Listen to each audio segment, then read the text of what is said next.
التقديم والتأخير لأنه لو قدم مفعول على الفاعل عادنا إلا فيقال ما ضرب إلا عمرا زيد فالظاهر أن معناه الانحسار ظالمية زيد في عمرو إذا انحسر إنما هو في ما يلي إلا فلا ينقلب انحسر المطلوب فلا يجب تقديم الفاعل لكن لم يستحسنه بعضهم. بسم الله الرحمن الرحيم. وإنما قلنا بشرط توسطها بينهما ماتنی و قیده ذکر کول او پاغه قیده کی و نوع داوی مفعول واقعی پس د الانا شارح وسرته کې سیوا کو چې دا واقع پس د الانا یو به شرط توسطها چې دا الا د فاعل او د مفعول د دوانو په منځ کې راغلی د هغه د فائدہ ذکر کوي چې موږ دا قید ولې ویلو نو وجه فرمایي چې کوم دی و انما قلنا بشرط توسطها بينهما في صورة التقديم والتأخير لأنه لو قدم المفعول على الفاعل كذا مفعول فاعل باندې مقدم هم شيخ مع الا ورسره او فيقال داسي ویلی شي چې ما ضرب الا عمرا زيدون د دې کلام دوه کوم دی مفاده کې دیش ان اوس مفعول مقدم شو فاعل رستو شو تاسو وی چې زمونږه د تقدیم د فاعل په صورت کې انحصار د ضاربیت د پدې عمر کې او مضروبیت د عمر عام دی او کدا مفعول مقدم شي د الا سره یو ظاهر مفاد د کلام دی دویم پدې کې حقیقت مستفاد بلمشتي ظاهر کلام دا دی چې دا مفعول مقدم شو د الا سره نو اوسم د زید ضاربیت را باندې وجه دا ده چې کم سیز د الا نه پس وی دا بل پاغه کې را باندې نو د الا نه پس څه شی د مفعول دی چې عمر دی نو هغه شانته به د زید ضاربیت په د عمر او مفعول کې را باندې کم چې مفاد د کلام او چې ما ضرب زید الا عمرا چې ضاربیت را باندې اوس که مفعول مقدم هم شو الا ورسره ده هغه شانته به د ضاربیت د زید درابن یې په د عمر کې وجه دا چې د الا کار دا چې دابل برابندې په د الا ما بعد او الا مدخول اوس که زید رستو دنو هم په عمر کې ضاربیت را بند او که زید مخ کې شي خدا ضاربیت په د عمر کې را بند نو هغه مفاد ورکو کوی نه هر کله چې هغه مفاد چې کم تقدیم د فاعل او هغه ملاویږي په تاخير د فاعل باندې اوس دلته تقدیم واجب نه دی وجه سوا چې الا په منځ کې رانه لې ځکه اوس د غیر لګو چې الا متوسط شي دا خو یو مفاد دی دویم مفاد ته بل هم ذکر کوي چې په دې کلام کې وړاندې وګورو آیا دا کلام صحیح دی او کدا نقصان دی دا کلام چې کم تاسو وی چې ضاربیت خرابان دی نو عبدالقاهر استاد ورته صحیح وی چې دا کلام ټیک دی خو لیکن نور حضرت دا کلام صحیح نه دی د جواز اشتی خو کلام قبیح دی دا ترکیب چې ما ضرب الا عمرا زیدون کلام صحیح دی خو لیکن صحت او د جواز سره څنګه دی قبیح دی وجه دا مونږ چې دا کلام ذکر کوو په د عمر کې ضاربیت را بندونو ضاربیت د زید راخلو په د عمر کې را بندو یو مطلق ضرب بندول دی یو ضاربیت د زید دی په عمر کې دلته زموږ مقصد مطلق ضرب خو په عمر کې بندول نه دی بلکې څه شی دی د زید ضاربیت بندول دی هر کله چې د زید ضاربیت بندول دی او تا وی ما ضرب الا عمرا مفعول دی ذکر کو فاعل د سره شتینه نو چې ضارب راغله نه دی صفت تمام نه دی نو ته په عمر کې څنګه بندې مخکې خو ضارب را ولا فاعل را ولا چې ضرب راشي اوس به چې کم دی په د کې را باندې کې دیته ویلې شي قصر الصفه قبل التمام قصر الصفه قبل التمام صفت لا پوره نه دی چې کم دی ته مخ کې بندای پښتو کې څنګه تعبیر کیږي لنډه علال نه دی خانه کې پسر نیولې نو لا صفت پوره نه دی نو څنګه تام شي مخ کې خو صفت پوره کا کنه صفت ځکه تام نه دی چې دا تامیږي په فاعل باندې فاعل لا ذکر شوی نه دی او ته مخ کې حصر کوي ځکه دا کلام جائز دی خو څنګه دی او به سره دویم مفاد د کلام نه دا معلومیږي چې دا مخکینی لحاظ باندې خو ټیک شو هغه معنی ورکړه ولې دویم احتمال دامشته چې د الا عمرن زیدون د پر مستثنا منه روبه سي محذوفه مقدره او دا سی ویل شي چې د دې کلام مطلب دا دی چې ما ضرب احدن احدن دا ته مستثنا منه روبه سي ما ضرب احدن احدن الا عمرن زیدون. اوس په دې صورت کې ضاربیت د زید رابن شو په عمر کې او مضروبیت د عمر رابن شو په زید کې. دا دوانه په یو بل کې رابن شو. ضاربیت د زید رابن شو په مفعول کې چې مضروب د عمر او مضروبیت د عمر چې مفعول د رابن شو په ضاربیت د زید کې. او دا خو څنګه مقصود نه دی،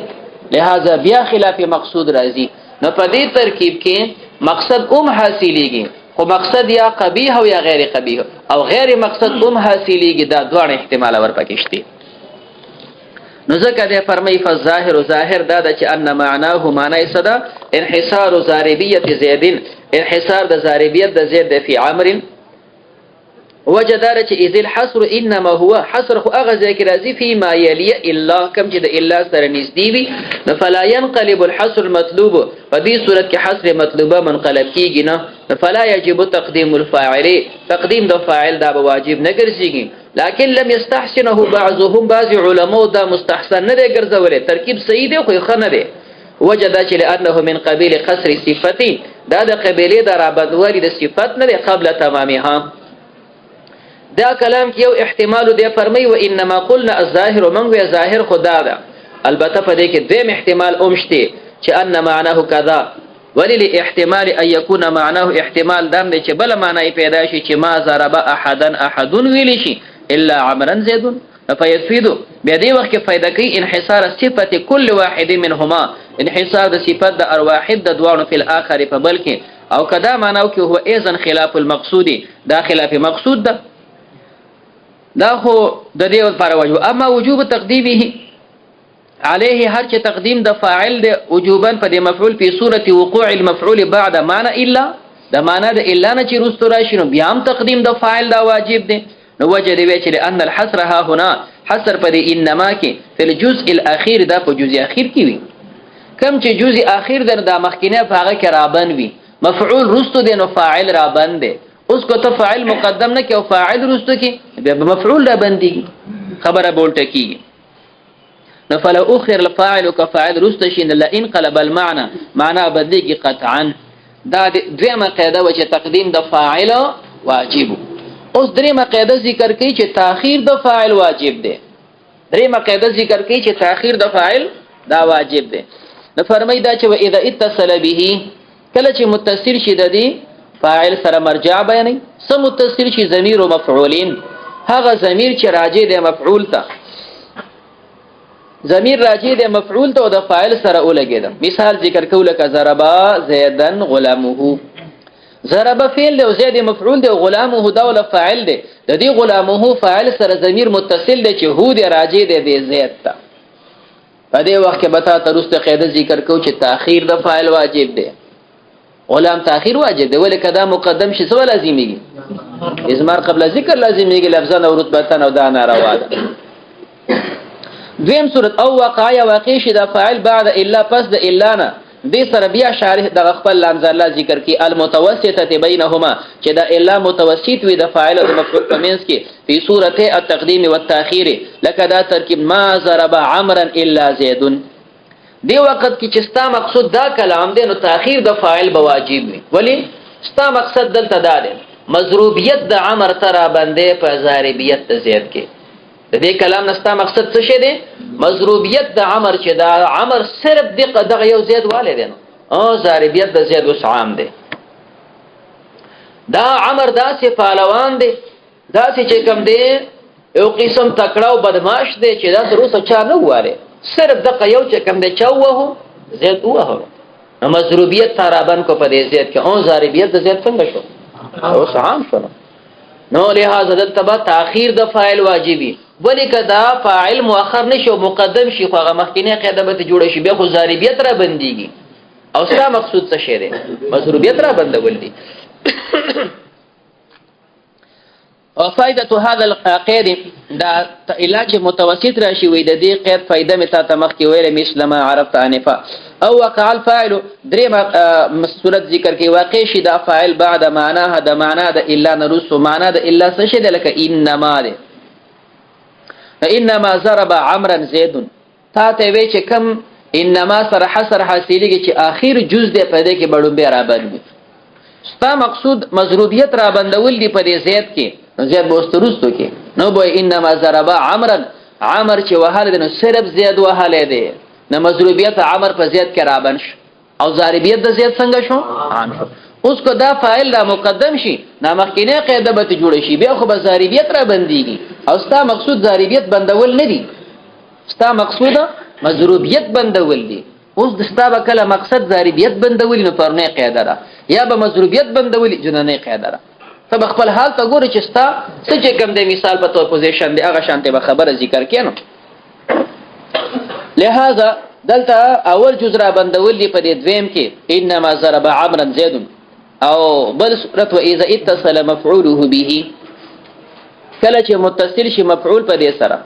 معنا دا چې دا مفعول د فعل سره متصل شي څنګه متصل کیږي به اي يكون المفعول ضمير متصلا بالفعل مفعول یو ضمیر دی چې راځي د دا ضمیر دی چې متصل د فعل سره نو چې ار کله دا مفعول متصل شو وهو غیر متصل وهو مرجع بین فاعل متصل صفت د موصوفه تروبه شدا فاعل غیر متصل من ضمیر غیر متصل دا سی ضمیر دی چې متصل نه دی لہذا فاعل ضمیر متصل د فعل سره له دا مفعول او فاعل ضمیر متصل نه دی چې نه دی لہذا اوس به فاعل رستو کوو ولیک فاعل رستو نه کی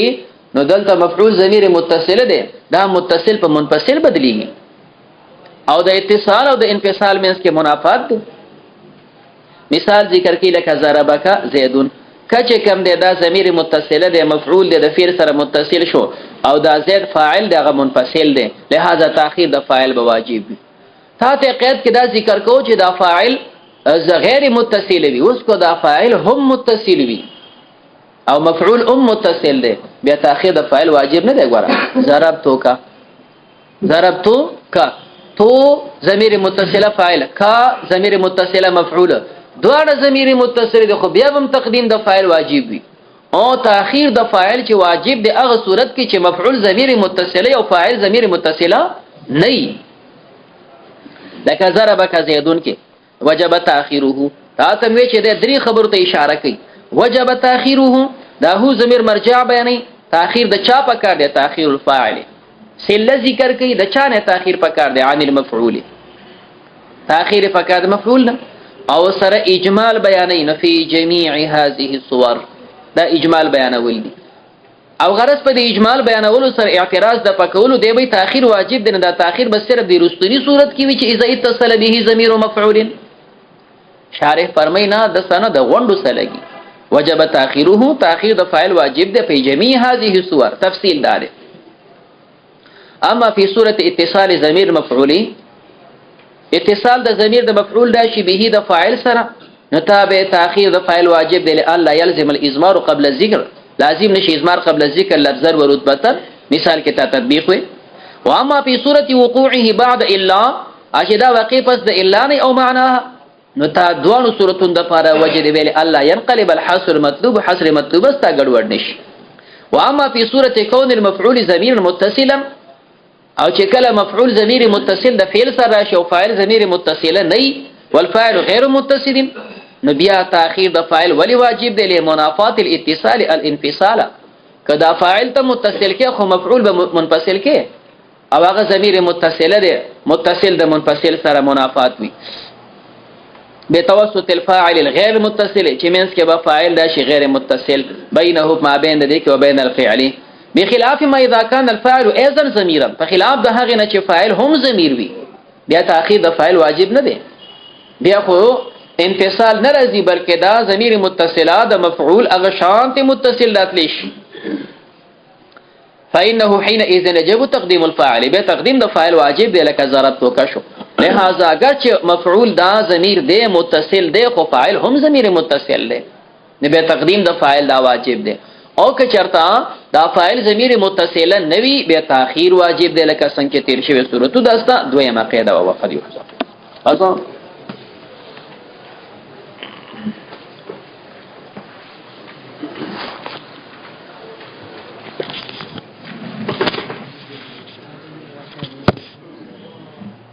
کېږي